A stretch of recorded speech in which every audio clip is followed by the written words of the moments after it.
Hello.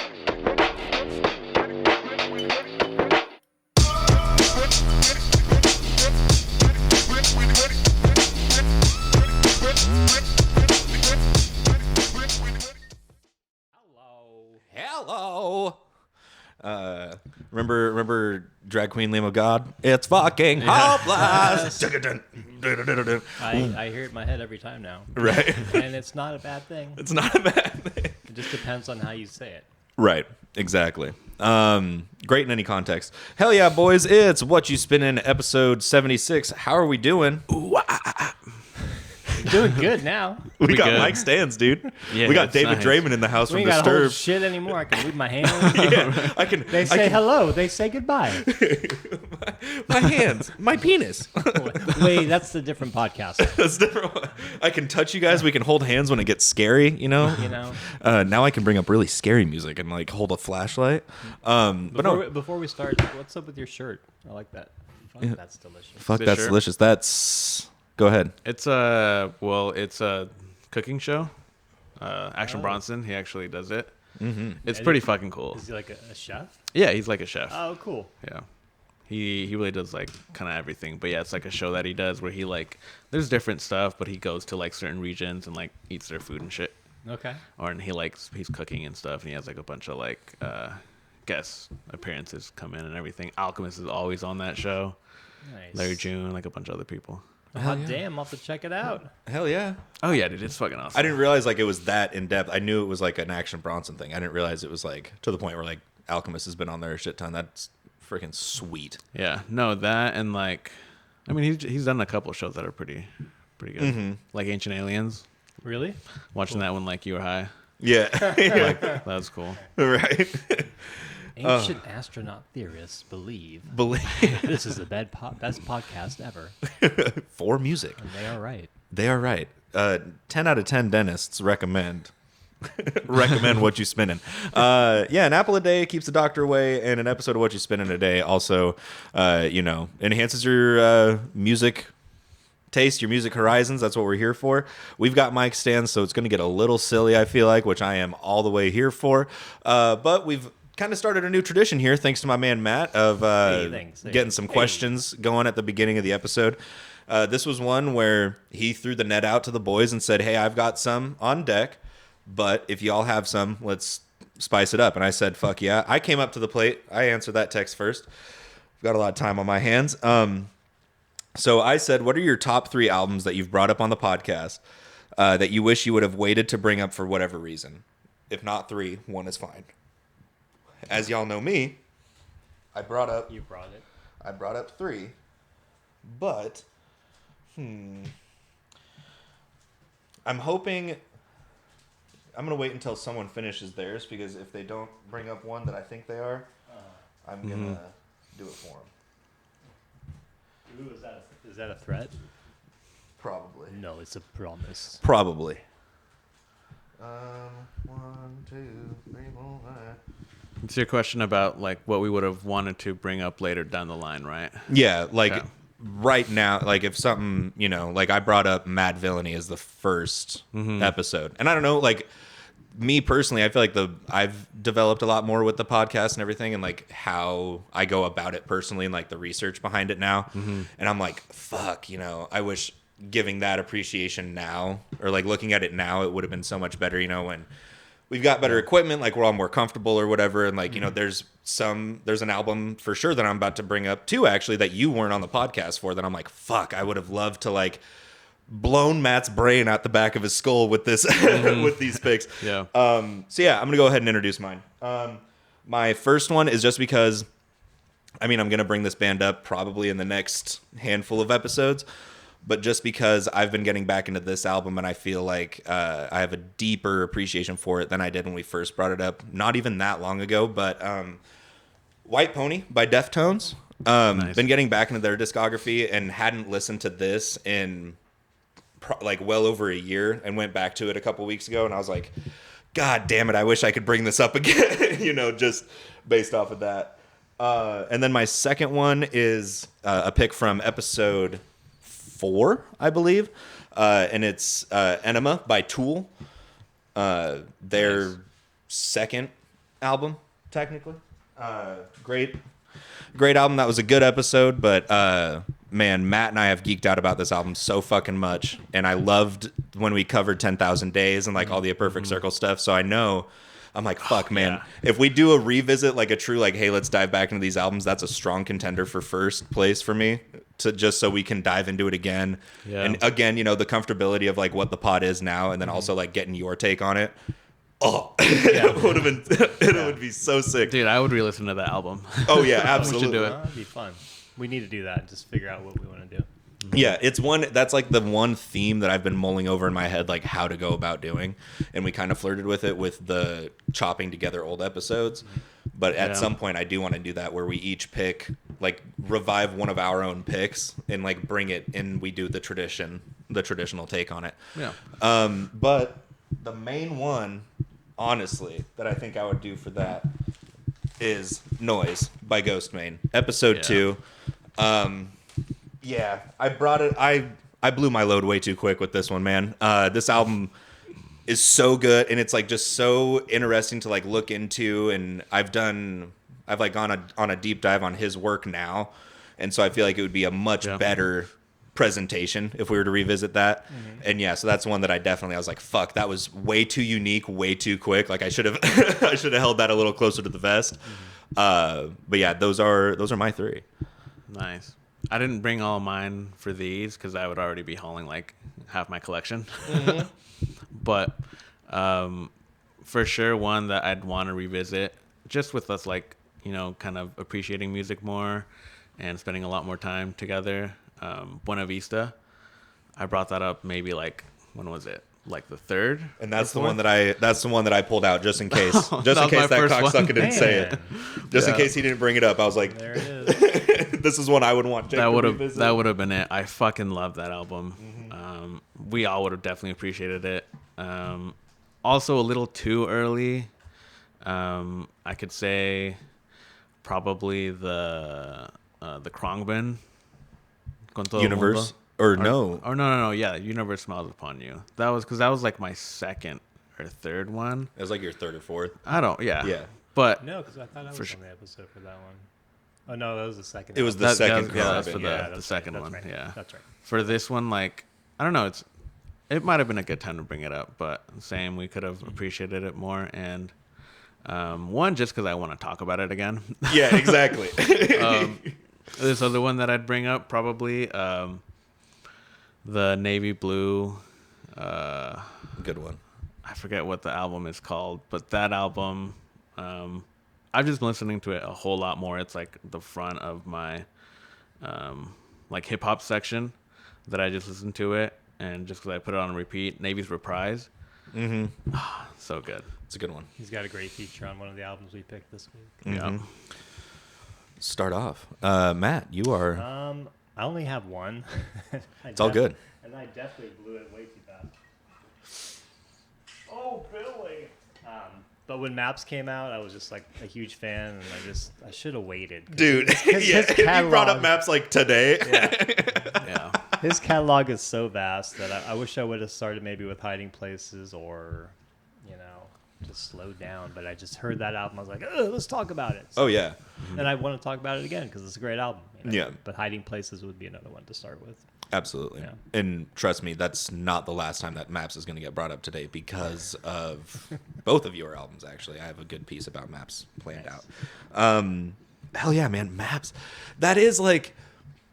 It's just, you had it so quick. Like, it was so wild. It's like, the album came out, you had it, you brought it up, and we were all, like, already we haven't obsessed even listened to it yet. Yeah. Well, and then Billy Woods was in, like, all of our top 3s, basically, for Spotify Spotify Wrapped. So, but yeah. So, hell yeah. That's your one. Good pick. Good pick. And then the next one... Also, shout out Matt, picked me up a copy of the Bloody Kisses 30th anniversary Suspended in Dusk edition. Give me some. Thank you, my man. Guy's an absolute sniper. I'm so mad because I went to Epic Seconds. I missed out on that Antichrist Superstar. Manson one. I made sure, I was like, I'm going to touch every record in here. I did. I went in there, touched every single one, couldn't find it. But I'm on the lookout. So this question comes in from my main man, Matt. He says, bring your top 3 hip hop vinyls and explain why each one is important to you. Matt, I'm going to let you go ahead and do this one first. Yeah, let's do it. Hell yeah. Well, let's start with maps again. No reason, because we all know why. So that was easy. Nice. Yeah. This one I found at Epic Seconds, and we haven't brought this up, and we haven't really talked about him at all, except for when we talk about Tribe, and it's kind of vague. But this album was my high school hip hop album, for the most part. Busta Rhymes, The Coming. Nice. This album is so good. Oh, hell yeah. Busta has so many good bars on this one. And then just because I like the abstract, obscure, weird rap, Brother Lynch Hung. Oh, Season yeah. of the Sickness. You know, I'm glad I found this. Oh, yeah. Nice. The vinyl's orange. Come on. Come on, Come on. baby. So those are my top 3. 2 of the records you brought up are orange. They are, huh? That's right. Maps is I also. haven't opened maps because I'm scared. I'm scared to open it. Speaking of, I was going to say this when we were talking about it off mic. Sleep Token, probably one, because I didn't spin stuff for very long, like very regularly for a while. But the one thing that I would constantly put on, like when I was home alone, I would just immediately put on Sleep Token. I think in the past year, it's probably like top 3 spins, like full records I've like spun. Yeah, I might just ask for that as a gift for a birthday present from Julie and be like, just give me the new one that's coming out so I can spin it. Yeah, Finally. might as well. Might as well. Hell yeah. I'll go next on this one. And a lot of this is self-explanatory, but that's okay. I almost used noise for this as well, but I figured it leans a little. It's like too vague in hip hop to consider that. But I spent a good amount of money for that record, so it is also one of my favorite hip hop records I own. Honorable mention. Honorable mention for sure. But first off the bat, Mad Villainy by Mad Villain, one of the oldest records in my collection. I've had it for a decade now. It gets spun still to this day. This album, man, like I've said time and time again, really just opened my eye to music as a whole, like on a whole other level was this album and MF Doom, and Quasimodo, and like that whole rabbit hole that I ended up diving down. Literally, like I am not interested in Billy Woods if I don't get into MF Doom and Mad Villainy. Like that's literally just how my music taste went. Like it opened me up that much. So yeah, that one, super important to me. Second one, just cause man, fucking My Beautiful Dark Twisted Fantasy by Kanye West is far and away one of the best albums ever. And I've had it again forever. Probably, I think I bought it the same month I bought Mad Villainy. It's very well loved. I have loved it and spun it a lot. It's a little worn and torn. I think he loves it a little too much. Yeah. It's very worn. Yeah, it's very worn. It's very VG. I couldn't find sleeves big enough. But yeah, that one for sure. I owned it I have it on CD as well, you know, just a great album all around. I'm going to bring it up at some point. And then the third one is, you know, another one that opened me up to liking more hip hop, you know.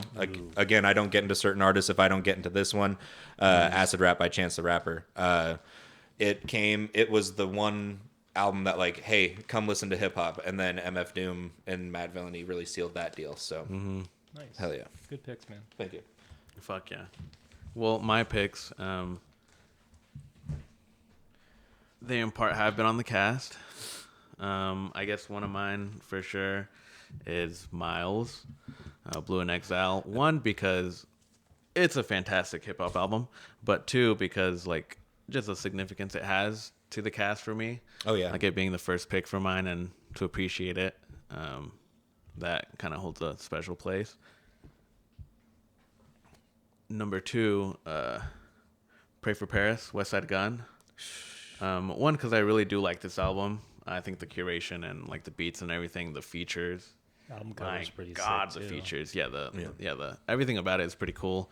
But like as a on the collector standpoint, like it's also a good one. Like people like, not a lot of people have that. So me having it, I appreciate it more, and I spin the fuck out of it. Like we've spun it that one time. Yeah. So we do spin our vinyl. And then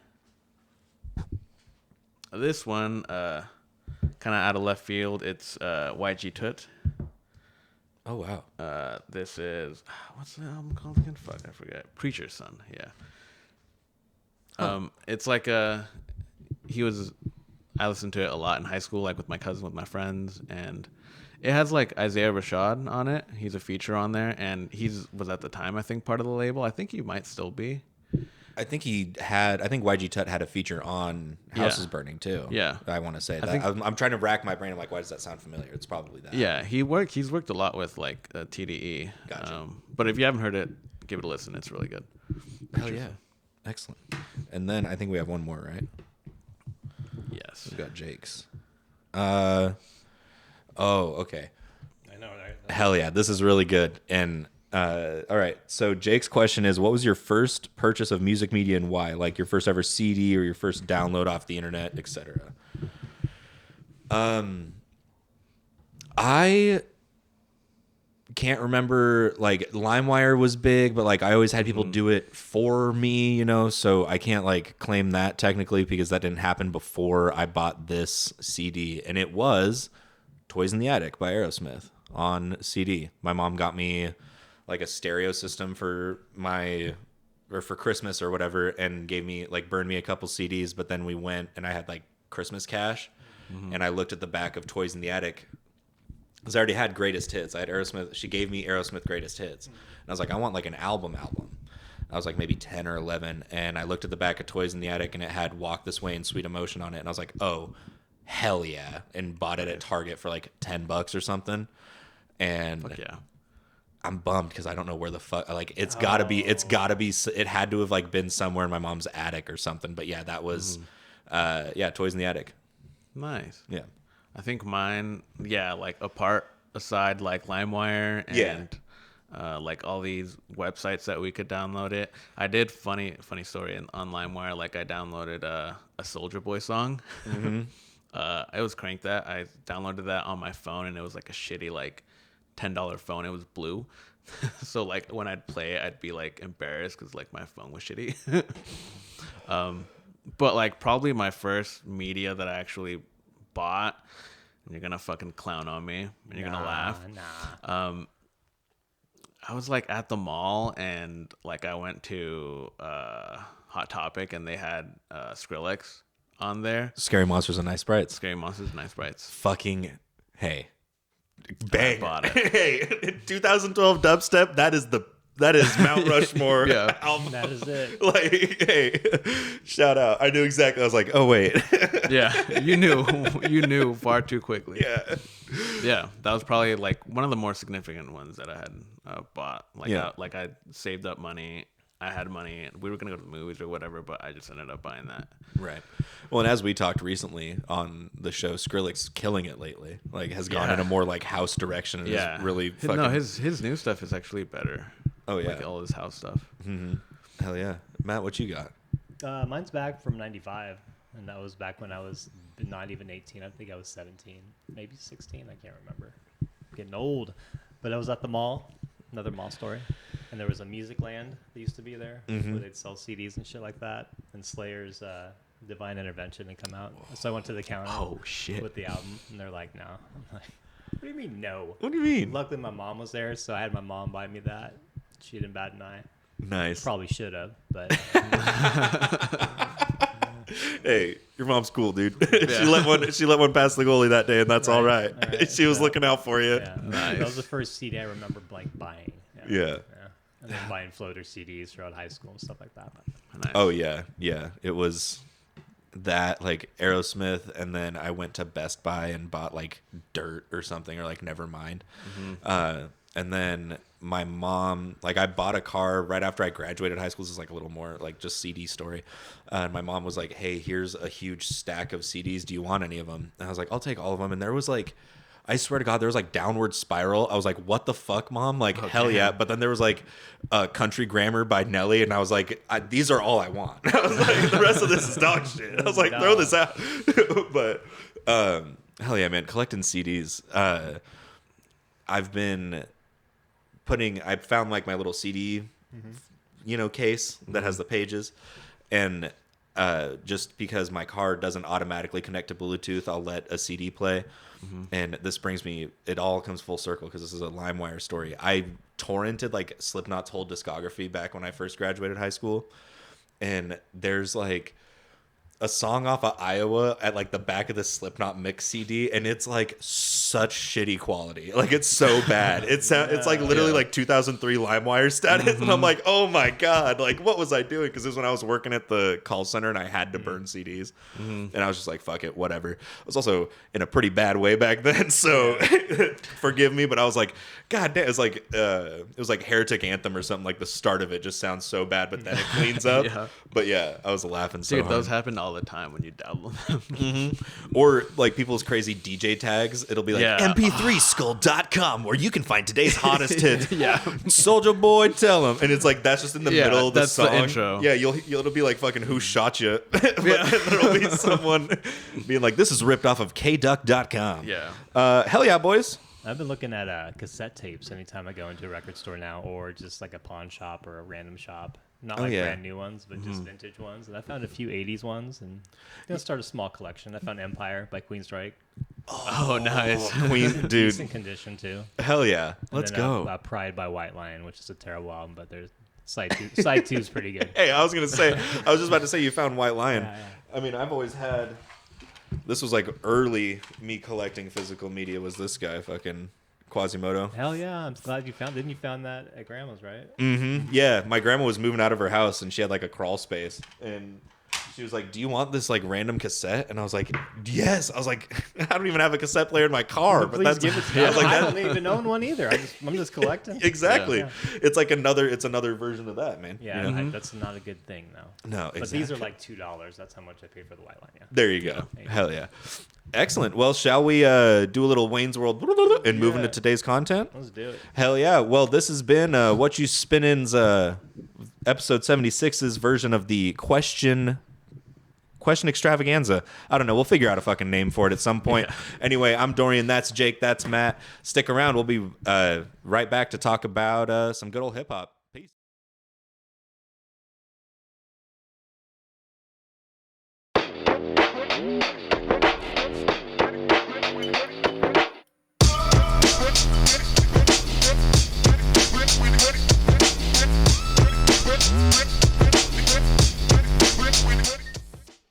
Hell yeah. Well, it's about time to dive right on into today's content. We've got a hip-hop heavy episode, which you know we love around here on Whatchu Spinnin.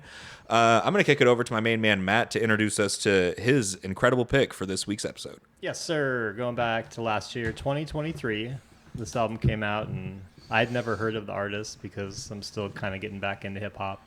Blockhead being a producer, and I'm not sure if he does his own thing as far as bars and rapping too. Maybe he does. I'm not sure. I think maybe way back in the day, kind of like an Alchemist did. You know, tried it once and was like, meh.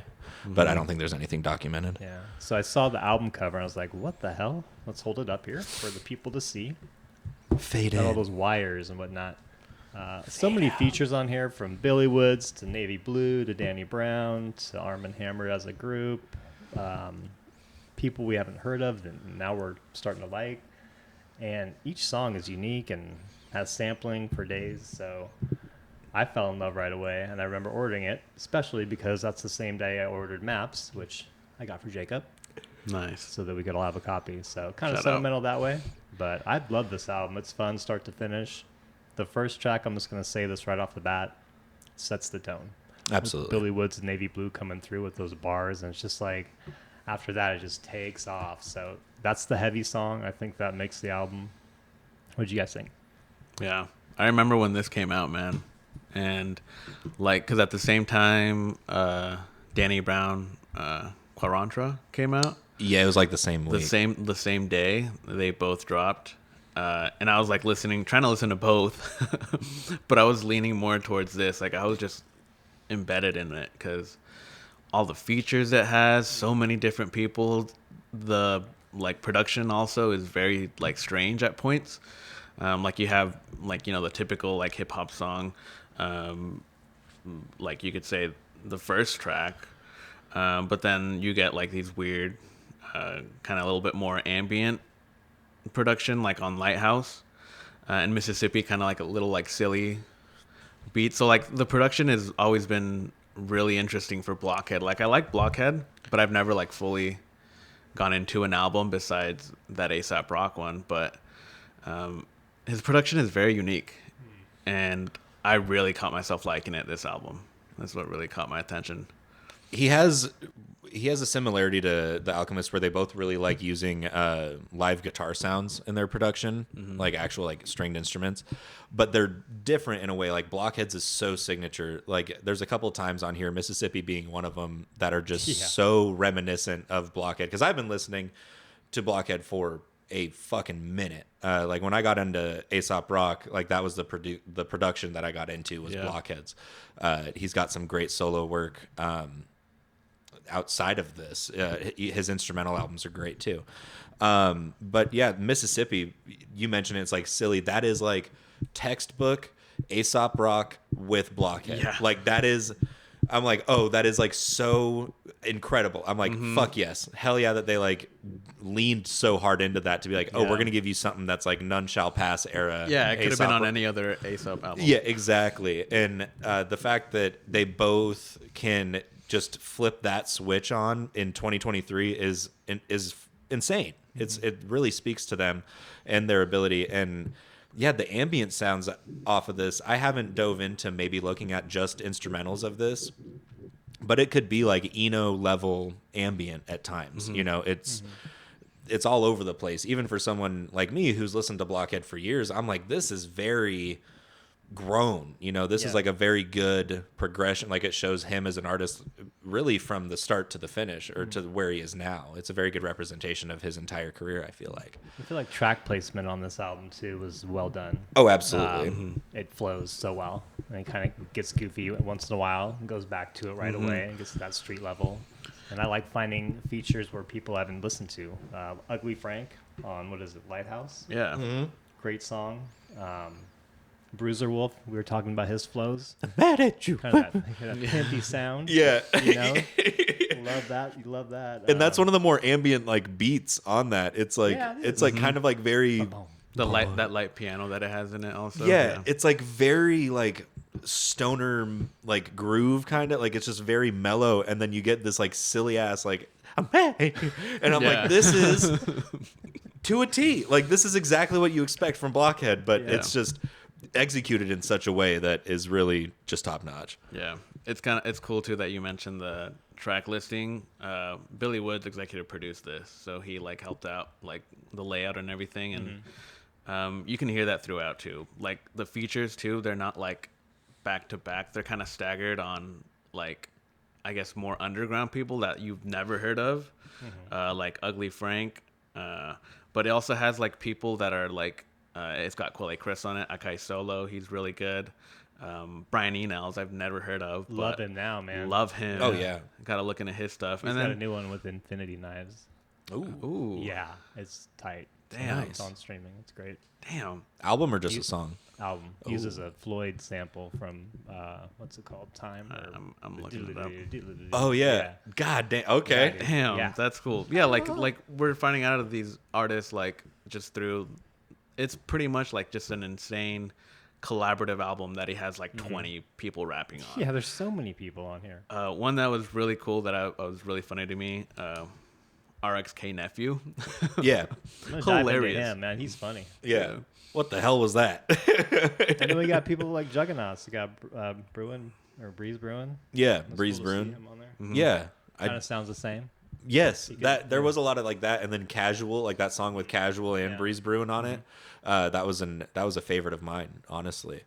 It's really, you bring that up, like Juggernauts. It is kind of, it represents everything that we know, you know, of like Billy Woods, Elucid, Arm & Hammer, but then it also brings up stuff that's reminiscent of, you know, maybe the more abstract end of the spectrum of hip hop that we've brought up, you know. It's bringing back these rappers that kids are like, oh, who's that Breeze Bruin guy? And they're gonna dive back into him, and they're gonna find the Juggernauts, and their mind's gonna be blown. It's cool to see that. Exactly, and especially with like we were talking about out there, Get On Down is, you know, one of those pressings that's constantly, you know, recycling these old classic albums that are really diamonds in the rough that you have to search out. Yeah, and to put a cap on it, like this is going to be one of those albums. Like this is going to be, we're in a really cool age right now to where we're discovering albums from, you know, the 90s, you know, mid to late 90s, and being like, oh, these hip hop albums are really, really good, but that like production wasn't as huge as it is now. Not and at all, so yeah.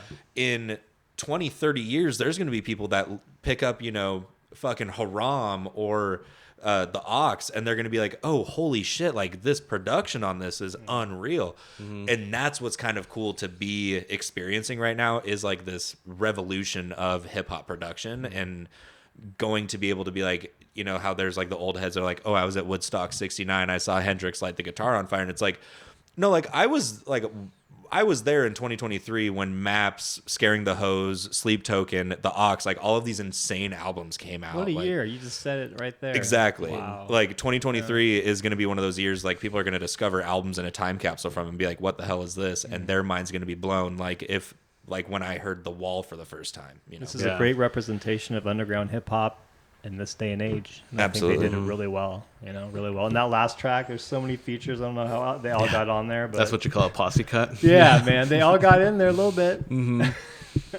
Perfect title for that song too. Yeah. Yeah, it is. Yeah, everything about this album, man, you could easily fall in love with. From not only the productions, but the features, the time it came out too. It's so late in the year where like, it's like, oh, are we going to get another good hip hop album? Fuck yeah, we are. And like with all the features that you see, they kind of either get you more into them or that you recognize them. And like you see Open Mike Eagle, I had heard a lot about him. I hadn't actually heard anything either. And that song, Mastering How to Land, was really good. Yeah, that was a good track. And yeah, man, it's everything about it is fucking prime hip hop. It's good hip hop. Like Blockhead really delivered as a producer on this. And I like it also having a lot of Backwoods members on here. Yeah. You know, we have Like Arm & Solo. Hammer, Lucid, Billy Woods. They're on this too a lot. So yeah. Open Mike Eagle, I think, is now based out of Portland, as is Aesop Rock. Shit. I know that they're very connected. I might be just confusing that, but I want to say Open Mike Eagle's like out of Portland because he's opened, like he opens for AJJ all the time. Oddly enough, like a rap act will just come out for AJJ, and I want to say that it's because he's based out of there. I could be wrong. So that's cool. Little local representation as well. Yeah, It's a good album. Yeah. It's a good summer album. You know, all those tracks are very positive, uplifting. Some of them are kind of dark, undertone, ambient, but overall vibe is uplifting. You know? Sad Vampire is like the most summery song on the album. It reminded me of like Run to the Sun off of that NERD album that we covered. Yeah, It had that same, like, I even made a note. I was like, it's like that early 2000s, like feel good, summery hip hop is like what that song reminded me of. And I'm very glad to hear that y'all have done a little bit of a dive into Brian and that he's actually a dope artist. I'll have to look into him. He's got decent bars and he's, Hell yeah. We love that. Yeah. Who do we think what's the favorite verse? Favorite feature or the favorite verse? Favorite verse. Probably Brian Eno's for me on Sad Vampire. That first opening line with Pac and then fuck waking and grinding. We bringing naps back. Yeah. I mean, what the fuck? It's so good. It's good. What do you guys think? I really liked Quelle's verses on his song that he did. Just really introspective. Like it's kind of cool that some of these songs you can see the lyrics, some of them you can't for whatever reason, or they're not online. But that one they are. And seeing like not only on the producer standpoint, but on a lyrical for him, for an artist, is really cool. Because I hear his production and then I see him rapping. It's like he can kind of do both. Like he did a little bit of both. Hell yeah. We like that. I'd have to say mine, it's Akai solo on God is Busy. And I don't know the exact line, but it's just this whole first like verse, I think it might be the second one, is he says a line like like Diddy, Donkey, and Killer Instinct gonna keep it rare. And Rare Studios is a video game company that made Killer Instinct, Donkey Kong, and like I think they were behind like Donkey Kong Country and like Donkey Kong 64. and Banjo and Kazooie. Like they made all of those games, and There was a lot of Sega Genesis references on this album. Yeah, and Akai Solo makes a direct reference to like gonna keep it rare, like Killer Instinct, Donkey and Diddy, and I'm like, what the fuck? I'm like. Because there's like on Xbox Gold, there's like a thing called Rare Replay, and it's like a highlight of the, and like the best game on it's Killer Instinct, like that old fighting game. And so I was like, dude, just like that reference that I was like, holy, I was like, that is niche as hell. That's like, wild. He's got good flows. He's got a feature on the new More Mother album too. That's tight. Oh hell yeah. Yeah. Okay, another one. I'm just jotting down. His work is good, man.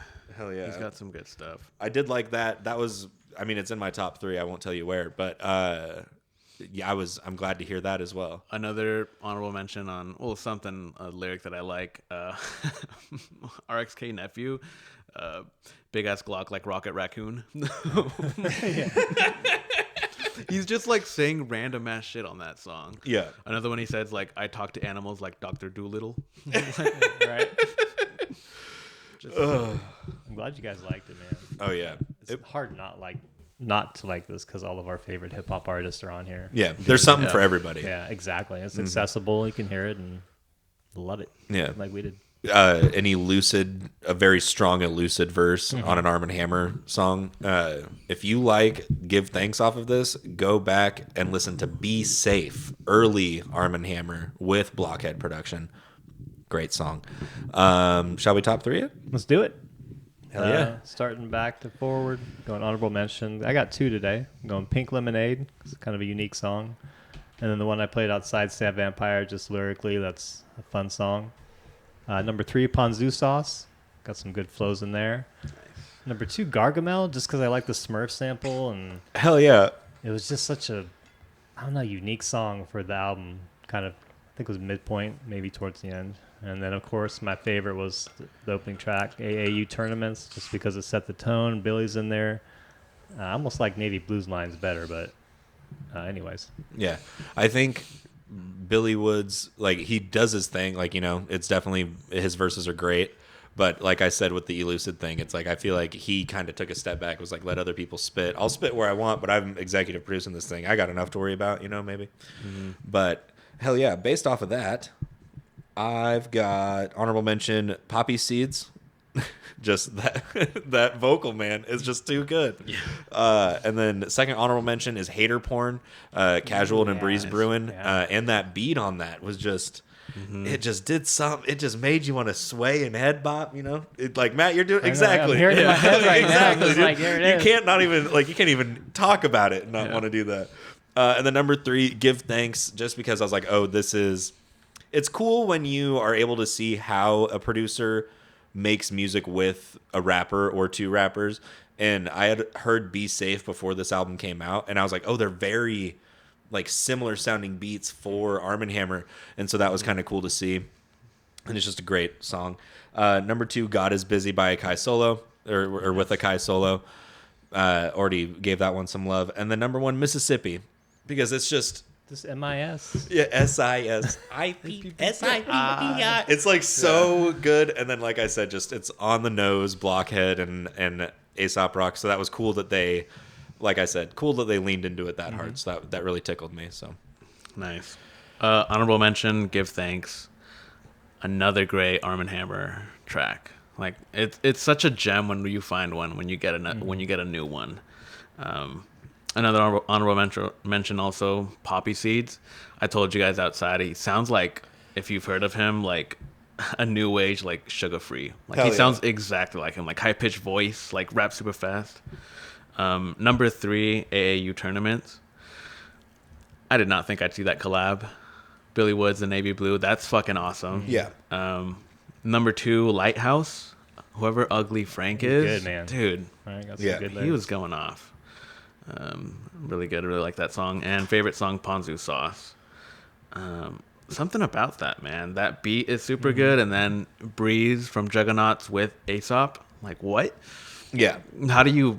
Yeah, I don't know how they thought of mixing these rappers all together, but they all I think it's just collaborate Billy well. Woods, listening to these guys growing up, and he's like, let's get it all together and do it. Yeah. That's awesome that they could do that. Billy Woods pulled up similar to Billy Woods on Spotify. He just did like Maps Radio. Yeah. And it's like, oh, Breeze Brewing, hell That's yeah. how I found Juggernauts. Exactly. He just did. He did the same thing you did to find the features on this. Yeah. Hell yeah. Rock on, man.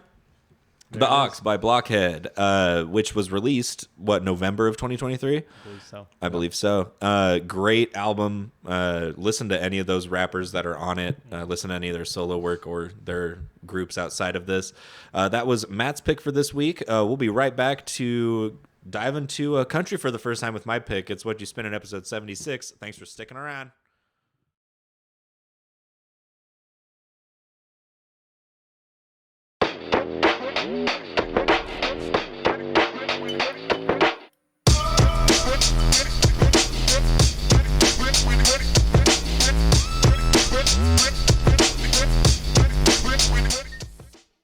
I put my heart on this beat for you, girl.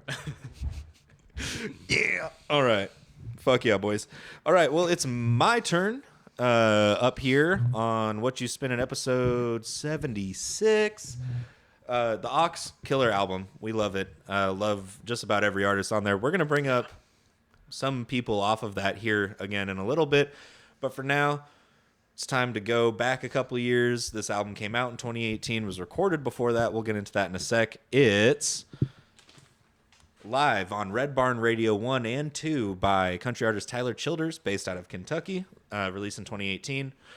Kind of a genre that I got into in the past year, like a little bit into this kind of like sub-genre of country music, but this guy rules. His music has kind of taken a change in the past couple of years, but the stuff he put out for basically like the first 10 years of his career is killer. So yeah, I love it. Wanted to bring it up and kind of change the pace for us. But what are y'all's first takes? Oh, you changed the pace. You opened the door for us to bring up country music, so thank you. Yeah. Because I have a litany of people I want to talk about. No, not really. This is a great album. This is lyrically very heartfelt and kind of going through some shit and relatable. Got the guitar and him just doing his thing. It was hard to tell it was live until you got to the end of the song and you heard the applause, which I appreciate, which either says they recorded it really well or the crowd was silent and appreciated the music. So I hope that was the case. But from Shake the Frost starting off, it just lyrically just sets the tone. Great songwriter. Yeah. Talks about his own issues with demons he's battling throughout his life and made me a fan right away. Hell yeah. Yeah. First listen, man, it's real nice to listen to. And definitely a big change of pace from what we were, like just two hip-hop albums just going back and forth, and then to a country, like slowed down blues, kind of jazzy feel. I had been decided on it for so long, or else it wouldn't have been like that. Yeah. No, man, it's so good, though. Country aside, because people bash on it for whatever reason, it's really solid. It's fantastic, like fundamental musicianship that he has. The acoustic tracks that he does on the end, towards the end, they're really good. Real like meaningful lyrics. Was this just like a full show back to back, or are they just songs compiled from like a bunch of shows? So it's two live EPs combined. And they're from like not even a year apart. It's like 2013 and 2014, and then they mashed them and put this out because the shows, like, he was connected to Red Barn Radio. It's like a thing in, I don't want to say Lexington, but Kentucky, which is where he's from, to the point where like he performed a show. I think he basically did this set list there in 2018 when it came out. That's what I sent y'all was nice. That video. But yeah, it's two live EPs from like two shows hardly apart, one from 13, one from 14, put together. Okay. Which I think is probably where like the two halves kind of come from. Yeah, because we were talking about it a little bit earlier. He has like a couple different albums that, like that one with the I forget what it's called, but with like a bunch of like animals and faces and stuff. It's like, it's kind of, people regard it as like his better album. Mm-hmm. It is. Yeah, that one is his better album for sure. Yeah. But like Country Squire is what it's called. That's Country Squire. Purgatory, the album before that, also insane. So, but like these country is such a like to a lot of people a strange genre. Yeah. Because when people think of country, they think of like like Western music or like slowed down like 60s twangy stuff. sound. Yeah. Like for when I think of country, I sometimes think of like what's his name, Wheeler Walker. Yeah, like the joking country, like jokey country stuff, inappropriate stuff. Yeah, there's some that's like this, like it's so fundamental, like country blues. You get a lot of blues feel to it, acoustic melodies, like really solid stuff. Yeah. I think this shows how country music's changed a lot over the years. Like you were saying, it used to have that very twangy, weird kind of country sound, and now it's this and a whole other bunch of different genres within that genre. And I think that opens up country music to make it more accessible for people like us who maybe don't like the old school Willie Nelson, George Strait and kind of shit like that. But well, because country music like went through this weird popification from like 1996 until like 2000, probably 16. We had the Dixie Chicks coming out making these huge songs and getting huge. Mind you, like some of that stuff to look back on, like Neon Moon by Brooks and Dunn, fucking killer song. Like there's some of these like hidden gems within these, but it got so commercialized so quick, and everybody was just churning and burning to where like really good musicians got monetized way too quickly. And it's like, no, you stripped away their talent. Like Brad Paisley, one of the biggest country stars of all time, is like better at guitar playing than John Mayer, but he made commercial country music instead. Like the guy could basically be Jerry Garcia, but he is country music. This is part of that thing I was telling you all, or like kind of joking about, like country music finally got the subgenres DLC to where they're allowed to branch out from that. And this is where, like, to put it into perspective, after the last episode, I went to my cousin's wedding. Very country, grew out out in Harrisburg. It was all of that, like Brad Paisley, Tim McGraw, early 2000s stuff. And then like me and my girlfriend get in the car and we put on like what we're listening to right now as country music. And it's like Tyler Childers, Chris Stapleton, stuff that is very going back to like folk kind of music roots. And on this in particular, bluegrass. There's a good amount of bluegrass on this. And so it didn't sound like a country album to me. No. Which I loved. Exactly. And that's like kind of what's funny nowadays. You listen to these people coming out and it's like, yeah, maybe it is country, but it's like swallowable. It's like you can stomach it a little bit.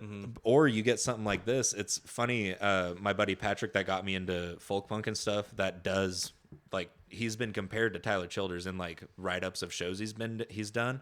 He and I were talking and I was like, yeah, dude, it's like fun to see you doing like this kind of music you're doing now. He's like, yeah, people always ask me, how did you get here? And I'm like, and he said, if you paid attention to anything I was listening to, i.e. the folk punk stuff, Pat the Bunny, AJJ, he's like, this jump is not very hard to fucking do. And we brought up Tyler Childers. Like I mentioned this album. I was like, Live on Red Barn, I was like, that's just as good to me as fucking People Who Can Eat People. And he was like, exactly, like, yes.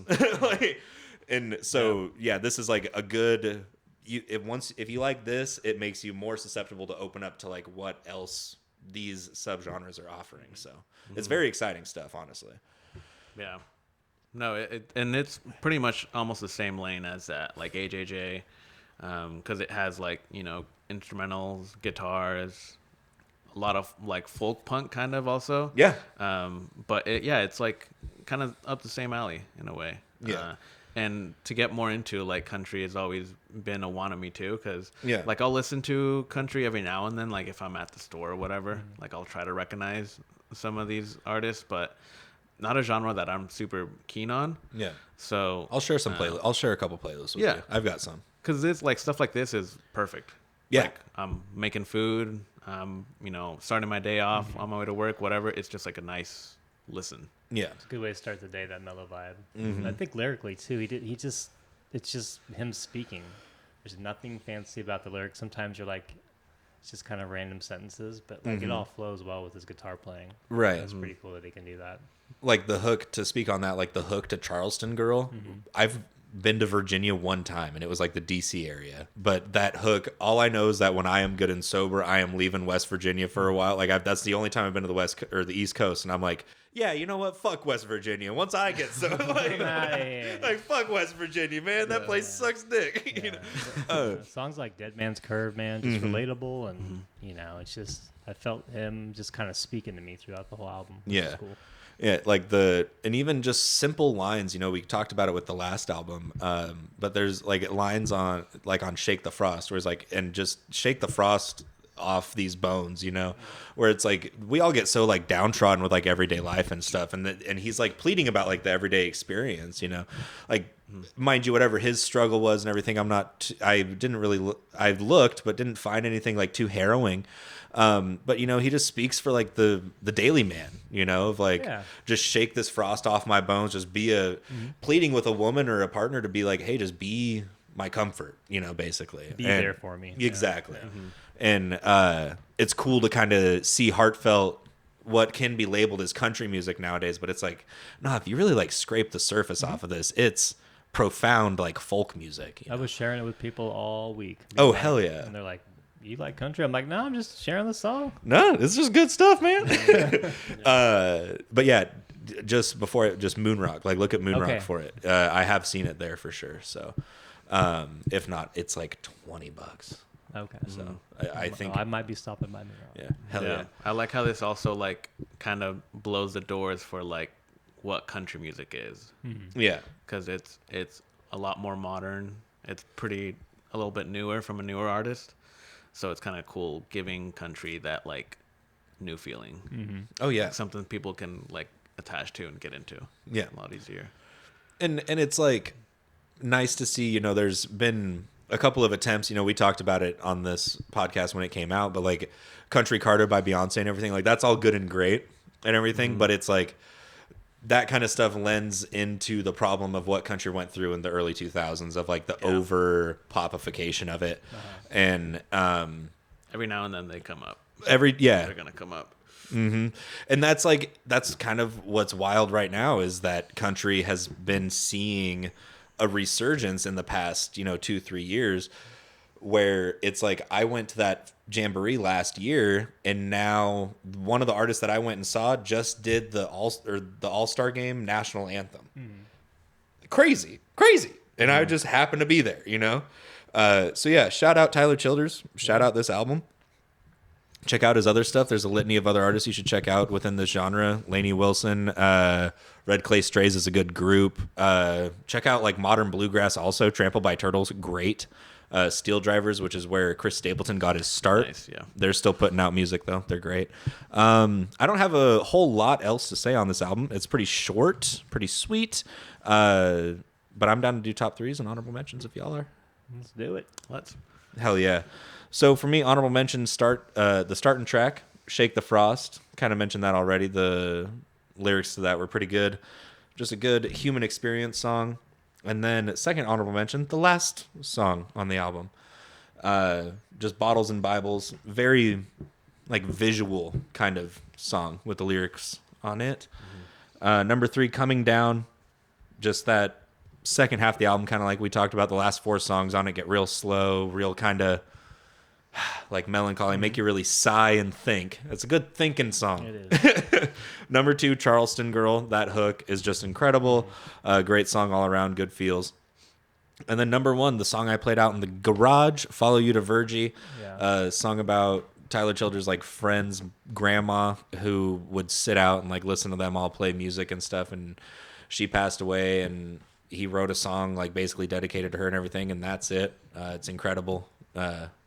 Makes you sad. The video I sent a video to y'all of it, and he like talks a little bit more in detail about it.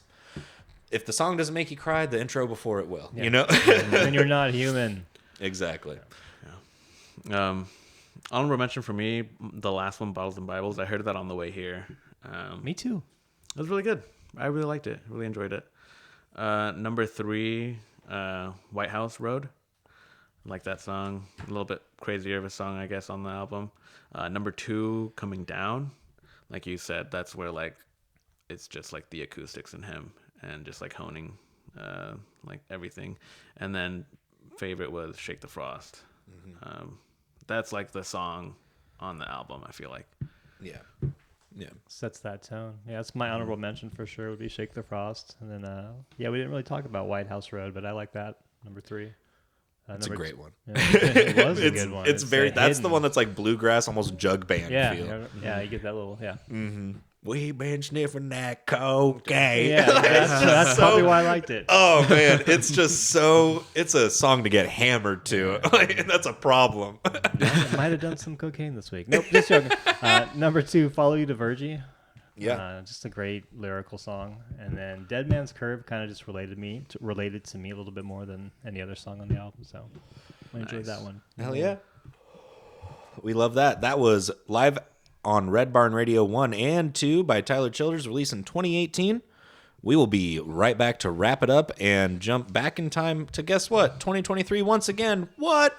To talk about Jake's pick for this week. It's Whatchu Spinnin' episode 76. Thank you for sticking around.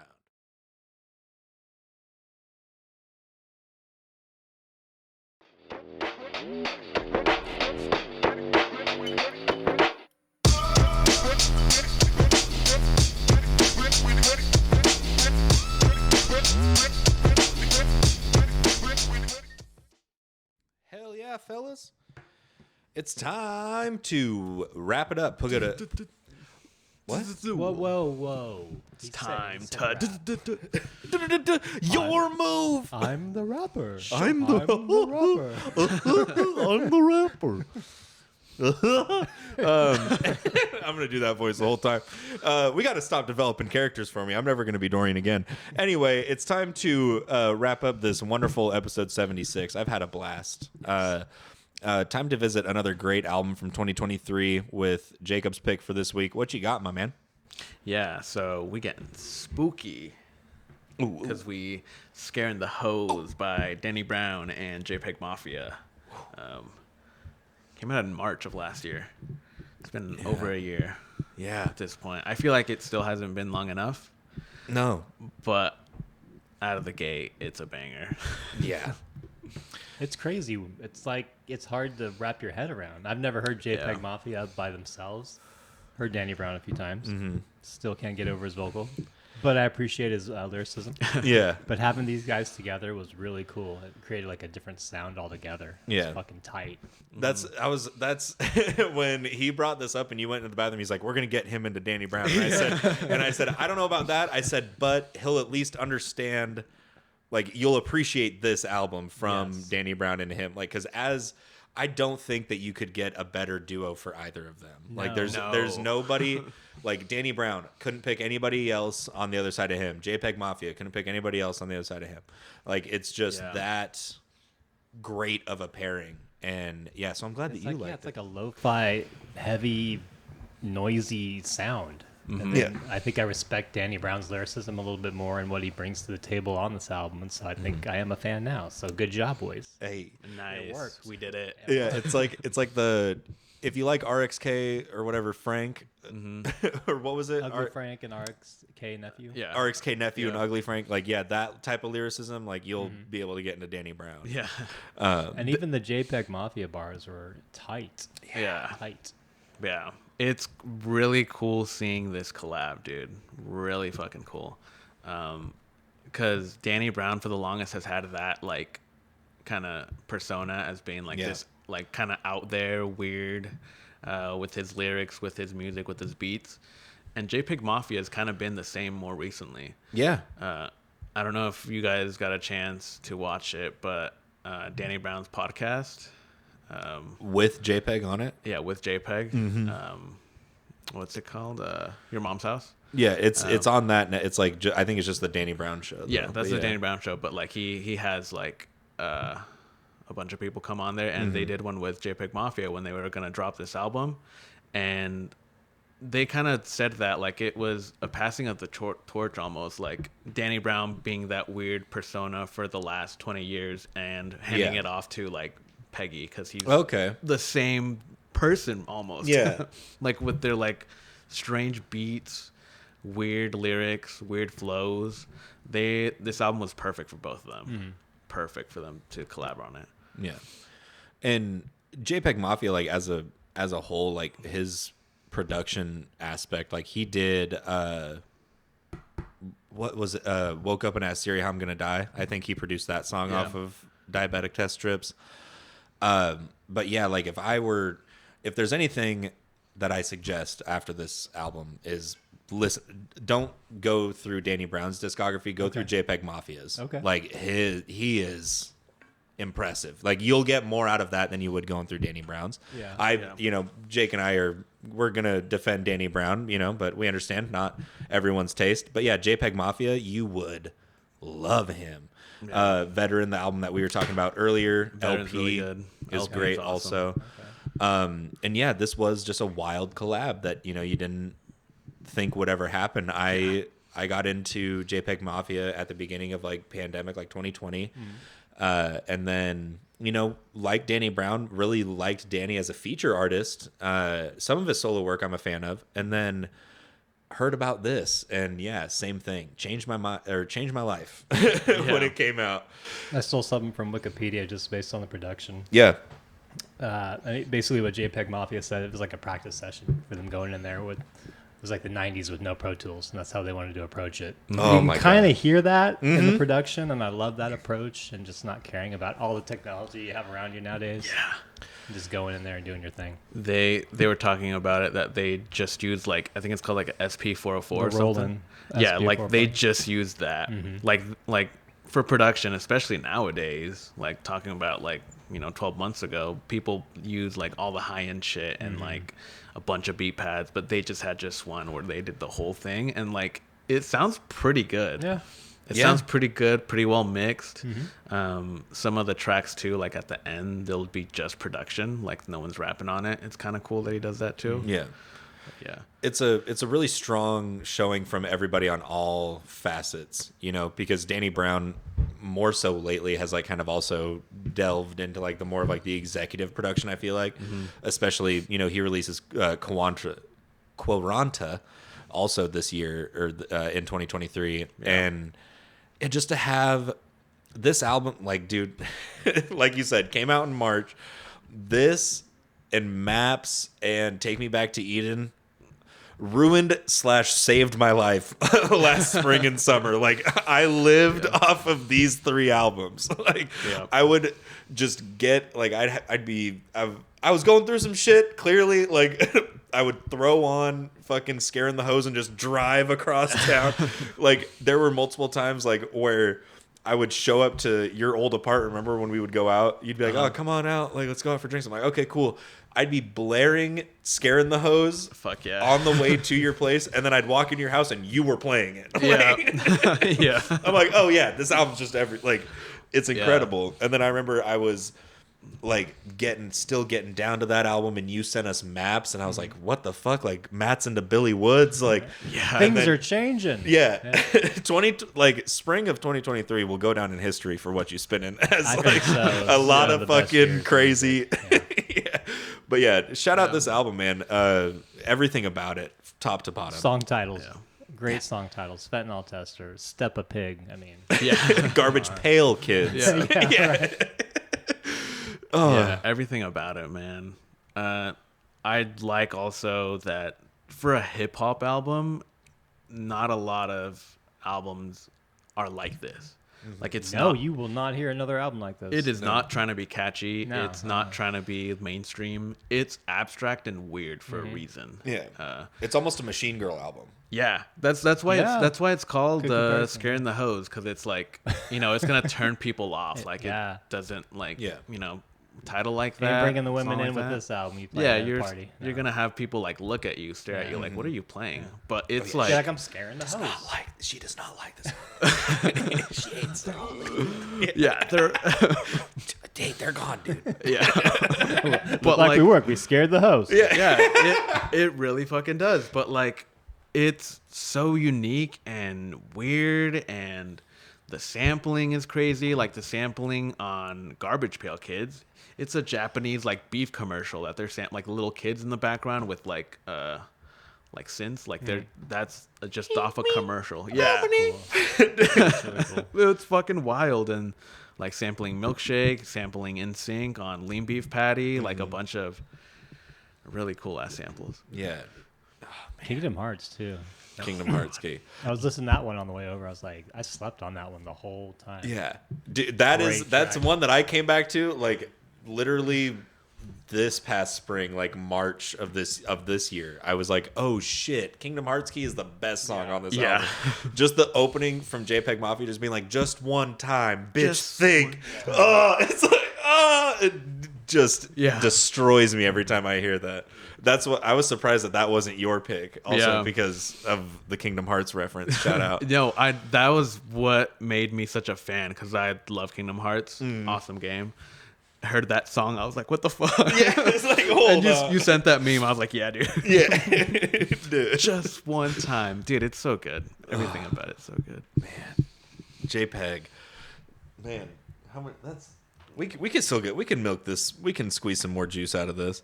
Perfect, reference to Vontae's Perfect, old Cincinnati Bengals player, notoriously dirty player. You remember him from Arizona State. Yeah. Just the references again, kind of like I said on the Aux, like the references in this are so funny. Like the Kingdom Hearts video game reference, Vontae's Perfect, which was the first song that they apparently did off of this project. Like they managed to like tease it at some festival they did together. Yeah. The single Lean Beef Patty being like the song title is based off like this like gym chick that she's just like ripped.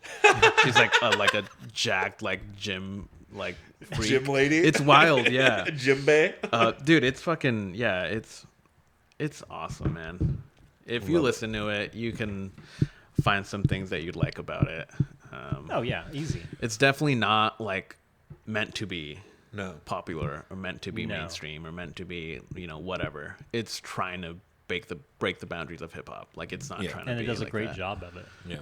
I I think, in my opinion, it's like it's the perfect example right now. This is another one that's gonna be looked at.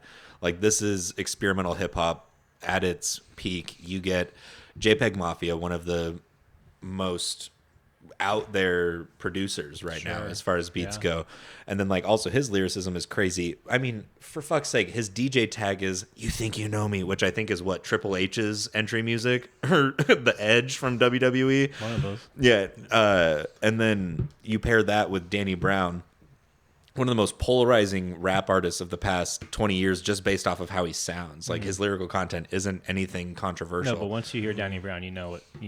Yeah, exactly. Yeah. It is unforgettable.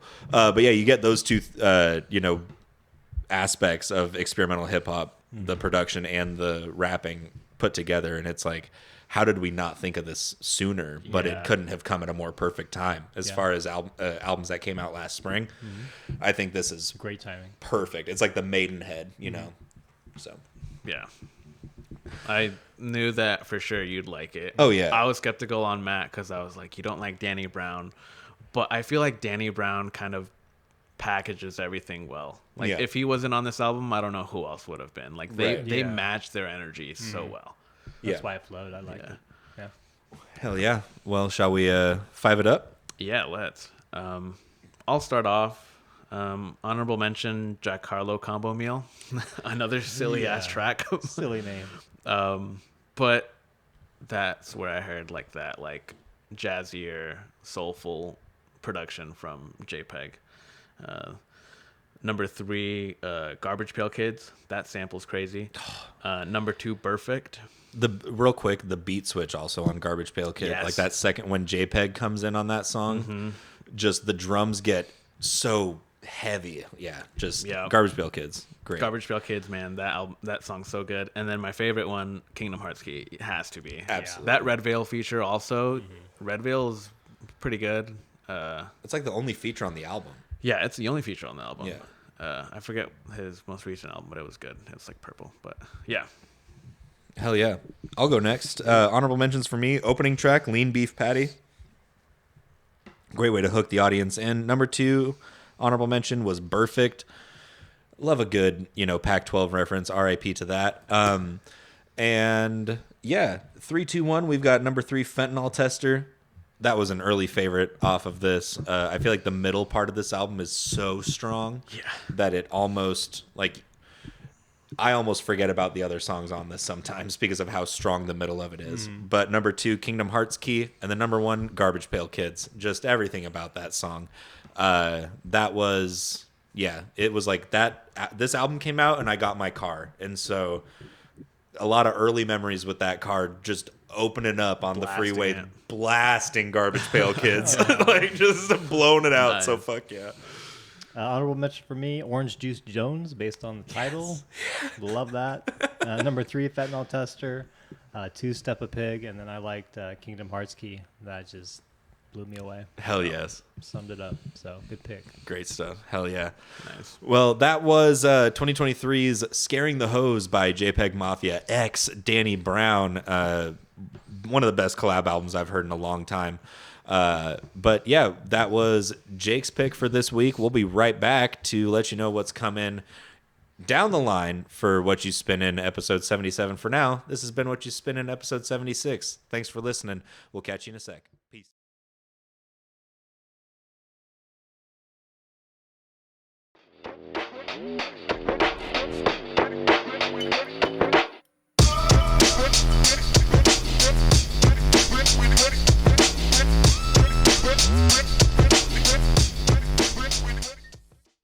Hell yeah. We ready, boys? Ready. Alrighty. It's time to put a big old bow on it and let y'all know what's coming a couple of weeks from now. We're gonna skip a cycle. I'm gonna go out of town, go see Rez once again, actually, and Above and Beyond, a couple of great EDM artists as well. Gonna be another cool festival. I'm not like too familiar with these artists, so that'll be more fun for me. But seeing Rez for a second time in the summer is gonna be sick. But before that, we got to let y'all know what's coming when we reconvene. And to do that, Matt goes first because he spoke first, and we go in the order we spoke today. Going back to 2020, kind of a metal rock genre, good summer vibes, and a long time for you guys to listen to this album to marinate on it. But we're going with Uman by Slift. Ooh. Yeah. Nice. I've been seeing you post a lot of pictures of that album, and so I'm excited that we finally get to look at it. All right, and next is me, and I'm going with a genre that I haven't dove into yet.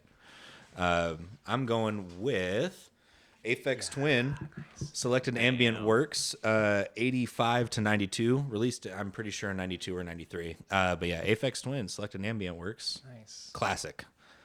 Yeah. Damn. Good pick. I figured that was a good one to give us a lot of time with. For me, I'm bringing up this album. It came out in 1969. It's Nina Simone. Oh, you did it. Ooh! Little Blue Girl. Yeah. We did it. Nice. Hell Good pick. yeah. I listened to that last night. Oh, it's such a good I listen, was man. bumping that shit last night. Hell yeah. Little Blue Girl by Nina Simone. Uman by Slift, right? You got it. Slift. And then Aphex Twin's Selected Ambient Works. That's going to be a hell of an Those episode. are some good picks, boys. Yeah. All around the world. I've heard of both of yours, like good reviews on both sides, but haven't personally heard a lick of a note, a beat, nothing. So I'm excited for that. Nice. Hell yeah. Well, this has been Whatchu Spinnin' episode 76. To my left is Matt. That's my boy. To my right is Jake. That's also my boy. I'm Dorian. We'll catch you before the end of August with a new episode of Whatchu Spinnin'. But for now, be a friend, tell a friend, share us. We're on YouTube, Spotify, Apple Music, anywhere you find podcasts. We pay for the RSS feed. God damn it. But yeah, listen to some new music, support local record stores, support local artists, be creative, eat new food, just do something nice for yourself. It's summer. Peace out. It's Whatchu Spinnin'. Thanks.